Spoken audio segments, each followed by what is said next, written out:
ലിമയിലെ 3-ാം ദിവസമാണ് ഞാൻ പുറത്തേക്ക് ഇറങ്ങിയത് അസുഖത്തിന് ശേഷം. പിന്നീട് മനസ്സിലായത് ഫ്ലൂ ആയിരുന്നുവെന്ന്. 3-ാം ദിവസം ഞങ്ങളെ കൊണ്ടുപോയത് ആദ്യം ഒരു ഗൈഡഡ് ടൂറിൻ്റെ ഭാഗമായിട്ട് കൊണ്ടുപോയത് മീര ഫ്ലോറസ്റ്റാണ്. മീര ഫ്ലോറസ്റ്റിൽ ലീമയുടെ പുതിയ ഭാഗമാണ്, പുതിയ ടൗണാണ്. അത് കണ്ടു കഴിഞ്ഞതിന് ശേഷം ഞങ്ങളെ കൊണ്ടുപോയത് അതിൻ്റെ ഭാഗമായിട്ട് തന്നെ ഞങ്ങളെ കൊണ്ടുപോയത് ഒരു വിചിത്രമായിട്ടുള്ളൊരു പഴയ ഒരു നിർമ്മിതി കാണാനാണ്. നമ്മൾ ഈജിപ്തിൽ നമ്മൾ പിരമിഡ്സിനെ പറ്റി കേട്ടിട്ടുണ്ട്, പക്ഷേ ലീമയിൽ പിരമിഡ്സ് ഉണ്ടെന്ന കാര്യം നമുക്ക് പലർക്കും അറിയാൻ പാടില്ല. ഇൻകാസ് എന്ന നമ്മൾ തെറ്റായിട്ട് ഇന്ത്യൻസ് എന്ന് വിശേഷിപ്പിക്കുമെങ്കിലും അവിടുത്തെ തനതുവാസികൾ ഇൻകാസ് എന്ന പേരിലാണ് അറിയപ്പെടുന്നത്. അവർ ഒരുപാട് വർഷങ്ങൾക്ക് മുമ്പ് 1000-1500 വർഷങ്ങൾക്ക് മുമ്പ് ഈജിപ്തിലെ പിരമിഡ്സ് പോലെ പക്ഷേ വ്യത്യസ്തമായിട്ട് ലീമയിലും പിരമിഡ്സ് ഉണ്ടാക്കിയിട്ടുണ്ട്. ഇതിന് ലീമ എന്ന് തന്നെയാണ് പേര്. അവിടെ അടുത്തൊരു നദിയോ മറ്റും ഉണ്ടായിരുന്നു ആ പേരിൽ. അങ്ങനെയാണ് ലീമ എന്നുള്ള പേര് വരാൻ കാരണം. ഇന്ന് ആ ടൗണിന് ലീമ എന്നുള്ള പേര് കിട്ടിയതും ഈ നിർമ്മിതി, ഈ പിരമിഡ് നിർമ്മിതി കൊണ്ടാണ്. ഇവർ ഇപ്പോൾ ഈജിപ്തിലത്തെ പിരമിഡെല്ലാം വലിയ വളരെ ഭാരമേറിയ പാറക്കല്ലുകൊണ്ട് പോലത്തെ കല്ലുകൾ കൊണ്ടാണ് നിർമ്മിച്ചതെങ്കിൽ ഇവിടുത്തെ നിർമ്മിതിയെല്ലാം ചുടുകട്ട കൊണ്ടാണ്, കട്ടകൾ കൊണ്ടാണ്. അത് ഈ കട്ടകൾ പ്രത്യേകതരം കട്ടയാണ്. അത് മണ്ണും കടലിലത്തെ കക്കയുണ്ടല്ലോ, കക്കയിൽ ഒരുപാട് കാൽഷ്യമുണ്ട്. ആ കട്ടയും മണ്ണും കക്കയും കൂടി ഉള്ള ഒരു മിശ്രിതമാണ്. അതിൻ്റെ കട്ടകൾ ഉപയോഗിച്ചുകൊണ്ടാണ് ഇത് പണിതത്. ഇന്ന് ഈ പടത്തിലൊക്കെ കാണാവുന്നത് പോലെ അതെല്ലാം ആ പിരമിഡെല്ലാം നശിച്ചുകൊണ്ടിരിക്കുകയാണ്. പക്ഷേ അതിൻ്റെ പ്രാധാന്യം മനസ്സിലാക്കിക്കൊണ്ട് പെറു ഗവൺമെൻറ് കഴിഞ്ഞ കുറേ കാലമായിട്ട്, സ്പാനിഷ് ഗവൺമെൻറ് കാലത്ത് തന്നെ, അധിനിവേശ കാലത്ത് തന്നെ അത് ഒരു സംരക്ഷണ ഒരു ഭാഗമായിട്ട് അതിനെ സൂക്ഷിച്ചു കൊണ്ടുവരികയാണ്. ഇത്രയും ഇങ്ങനെ നമ്മുടെ സാധാരണ ഒരു ഇങ്ങനത്തെ ഒരു നിർമ്മിതി കേരളത്തിലൊക്കെ ആണെങ്കിൽ 2 മഴ വന്നു കഴിഞ്ഞാൽ 2 കാലവർഷം വന്നു കഴിഞ്ഞാൽ ഒന്നും ബാക്കിയുണ്ടാവില്ല.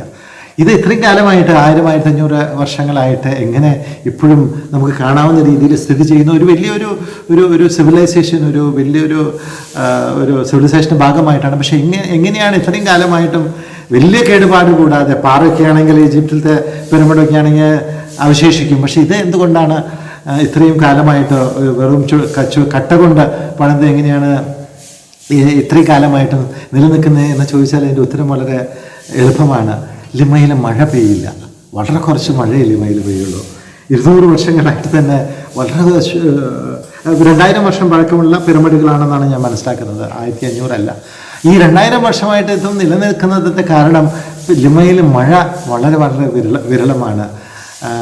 വളരെ അറ്റക്കാമ മരുഭൂമിയുടെ ഭാഗത്താണ്, അതിൻ്റെ ഒരു സമീപത്താണ് ലിമ സ്ഥിതി ചെയ്യുന്നത് എങ്കിലും അവിടെ മഴ എങ്കിലുമല്ല, അതുകൊണ്ട് കാരണമായിരിക്കും. അതുകൊണ്ട് മഴ തീരെ പെയ്യില്ല.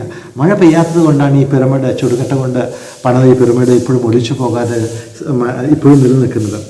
അത് പറയുമ്പോൾ ഒരു വളരെ എടുത്തു പറയേണ്ട ഒരു കാര്യം, അവിടെ ലിമയിൽ അതുകൊണ്ട് വെള്ളം വലിയ ബുദ്ധിമുട്ടാണ് കിട്ടാനായിട്ട്, പ്രത്യേകിച്ച് കുടിക്കാനുള്ള വെള്ളമൊക്കെ. ലിമ ഈ മരുഭൂമിൻ്റെ തൊട്ടടുത്താണെങ്കിലും അവിടെ അങ്ങനെ വലിയ ചൂട് പകൽ സമയത്തുണ്ട്. പക്ഷേ ഈ സമ്മർ കാലത്താണ് ഞാൻ പോയത്, തെക്കേ ധ്രുവത്തിലത്തെ സമ്മർ കാലത്ത് നവംബറിലാണ് പോയത്. പക്ഷേ അങ്ങനെ ഒരു ഡൽഹിയിലൊക്കെയുള്ള പോലത്തെ ഒരു ചൂട് അവിടെ ഇല്ല. അതിൻ്റെ കാരണം ഇതിൻ്റെ പടിഞ്ഞാറ് വശത്താണ് പസഫിക് ഓഷ്യൻ, പ്രശാന്ത മഹാസമുദ്രമുള്ളത്. അതിൽ കൂടെ ഒരു തണുത്ത ഒരു സ്ട്രീം, ഒരു ഒഴുക്ക്, ഹുംബോൾട്ട് സ്ട്രീം എന്ന് പറഞ്ഞ ഒരു ഒഴുക്കുണ്ട്. അത് വളരെ തണുത്ത വെള്ളം കൊണ്ട് വരുന്ന ഒന്നാണ്. അതുകൊണ്ട് തന്നെയാണ് വലിയ ചൂടില്ലാതെ ഒരു നല്ല കാലാവസ്ഥയായിട്ട് ലിമയ്ക്ക് സ്ഥിതി ചെയ്യാൻ സാധിക്കുന്നത്. വെള്ളം ലിമയിൽ വലിയ ബുദ്ധിമുട്ടുള്ളൊരു കാര്യമാണ്. വെള്ളത്തിന് ഒരുപാട് വില കൊടുക്കേണ്ടി വരും. കാരണം വെള്ളം കിട്ടാൻ ബുദ്ധിമുട്ടാണ്, നദികൾ ചുരുക്കമാണ്, മഴ തീരെയില്ല എന്നാണ് പ്രത്യേകിച്ച് ഞങ്ങളുടെ ആ ഗൈഡ് എടുത്തു പറഞ്ഞൊരു കാര്യം. പക്ഷേ എങ്കിലും അവിടെ ഒരുപാട് പഴക്കമുള്ള 1500 വർഷം പഴക്കമുള്ള പഴയ ഒലീവ് മരങ്ങൾ നമുക്ക് കാണാൻ സാധിക്കും. ഈ ഒലീവ് മരങ്ങളൊക്കെ കൊണ്ടുവന്നത് സ്പാനിഷ് അധിനിവേശത്തിൻ്റെ സമയത്ത് സ്പാനിഷ് വംശജരാണ് കൊണ്ടുവന്നത്.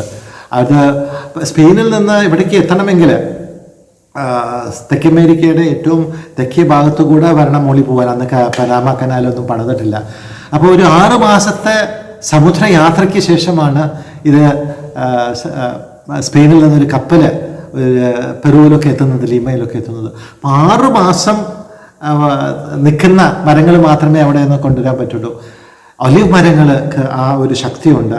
ഒലിവ് മരങ്ങൾക്ക് ബൈബിളിലത്തെ കാലത്തെ ഒലിവ് മരങ്ങളൊക്കെ ഇപ്പോഴും ജെറുസലേമിലൊക്കെ ഉണ്ടെന്നാണ് ഞാൻ മനസ്സിലാക്കുന്നത്. ഞാൻ പോയി കണ്ടിട്ടുമുണ്ട്. 1000, 1500, 2000 വർഷം പഴക്കമുള്ള ഒലിവ് മരങ്ങൾ ഇപ്പോഴും നമുക്ക് ഗെസ്തമന തോട്ടത്തിൽ കാണാൻ സാധിക്കും. അങ്ങനത്തെ ഒരു പഴക്കമുള്ള ഒലിവ് മരങ്ങളാണ് സ്പാനിഷുകാർ ഇവിടെ കൊണ്ടുവന്ന് നട്ടത്. അതുകൊണ്ട് ആ ചില ഒലിവ് മരങ്ങളുടെ ഫോട്ടോ ഞാൻ വീഡിയോ കാണുമ്പോഴേ കാണാൻ സാധിക്കും. ഒരുപാട് പഴക്കമുണ്ട്, നമുക്ക് കാണുമ്പോൾ തന്നെ കാണാൻ സാധിക്കും. അങ്ങനെ ഒലിവ് മരങ്ങളും അവിടെ ഉണ്ട്. ഒലിവ് മരങ്ങൾക്ക് അധികം വെള്ളം വേണ്ട എന്നുള്ളത് നമുക്കറിയാവുന്ന ഒരു കാര്യമാണ്. അപ്പോൾ ഞാൻ ഓർത്തുപോയി, കേരളത്തിൽ എന്തുമാത്രം വെള്ളമാണുള്ളത്. നമുക്ക് വലിയ വലിയ ഇപ്പോൾ ഇവിടെ വാട്ടർ ടാങ്കറൊക്കെ ഉള്ളത് പോലെ വലിയ വലിയ കപ്പലുകളിൽ വെള്ളം അങ്ങോട്ടേക്ക് കയറ്റുമതി ചെയ്യാൻ സാധിച്ചാൽ ഒരുപാട് പണം ഉണ്ടാക്കാൻ സാധിക്കും. ഇവിടുത്തെ ബിസിനസ്സുകാർ വല്ലവരും കേൾക്കുന്നുണ്ടെങ്കിൽ തീർച്ചയായിട്ടും നമുക്ക് ആലോചിക്കാവുന്നൊരു കാര്യമാണ്. വെള്ളമില്ലാത്ത പ്രദേശങ്ങളാണ് ഈ അറ്റകാമ, പറ്റഗോണിയ, ഡെസേർട്ട് മരുഭൂമികൾ നമ്മൾ സ്കൂളിലൊക്കെ പഠിച്ചിരിക്കുന്നത്. അങ്ങനെ ലിമ പട്ടണത്തിൻ്റെ ഭാഗമായ ഈ മീരാഫ്ലോറസിൻ്റെ ചില വിചിത്ര ചരിത്ര ഭാഗങ്ങളുണ്ട്. പിരമിഡുകൾ ഈജിപ്തിന് പുറത്തുമുണ്ട് എന്ന് ഇത്രയും ഗംഭീരമായിട്ടുള്ള രീതിയിൽ മനസ്സിലാക്കാൻ സാധിച്ചു. അവിടെ മഴ കുറവാണെന്ന് കാണിച്ചു. ഒരു കാര്യം കൂടി ഞാൻ എടുത്തു പറയാം. പിന്നെ ഈ അവിടുത്തെ ഏറ്റവും പ്രധാനപ്പെട്ട ഭക്ഷണം എന്ന് പറഞ്ഞാൽ ഉരുളൻകിഴങ്ങാണ്. ഉരുളൻകിഴങ്ങിൻ്റെ നാട്, അത് ഉരുളൻകിഴങ്ങിൻ്റെ എന്താ പറയുക, അത് എൻ്റെ സ്വന്തം നാട് പെറുവാണ്. ഉരുളൻകിഴങ്ങിൻ്റെ അവിടെ നിന്നാണ് ലോകത്തിൻ്റെ നാനാഭാഗത്തേക്കും ഉരുളൻകിഴങ്ങ് ഇപ്പോൾ നമ്മൾ ഇന്ത്യയിലൊക്കെ കിട്ടുന്നുണ്ടെങ്കിൽ അവിടെ നിന്ന് കൊണ്ടുവന്നതാണ്. 3000 തരത്തിലുള്ള ഉരുളൻകിഴങ്ങിൻ്റെ വെറൈറ്റി, പല വ്യത്യസ്ത 3000 തരത്തിലുള്ള ഉരുളൻകിഴങ്ങ് കൊണ്ടെന്നാണ് ഞാൻ അവിടുന്ന് ഗൈഡ് ഞങ്ങളോട് പറഞ്ഞത്. അങ്ങനെ ഏറ്റവും പ്രധാനപ്പെട്ട ഭക്ഷണം ലിമക്കാർക്ക്, പെറുവുകാർക്ക് ഉരുളൻകിഴങ്ങാണെന്നും കൂടി മനസ്സിലാക്കാൻ സാധിച്ചു. അത് പെറുവിൻ്റെ സ്വന്തം ഭക്ഷണമാണ്. നമ്മൾ നാട്ടിൽ അരിഭക്ഷണം കഴിക്കുന്നത് പോലെ അവരുടെ ഭക്ഷണം, അവരുടെ സ്വന്തം ഭക്ഷണം ഉരുളൻകിഴങ്ങാണ്. 3000 തരത്തിലുള്ള ഉരുളൻകിഴങ്ങ് അവിടെ ഉണ്ട് അത്രേ. ഇതൊക്കെ കേട്ട് വിസ്മയിച്ചുകൊണ്ട് ഇരുന്നു ഞാൻ.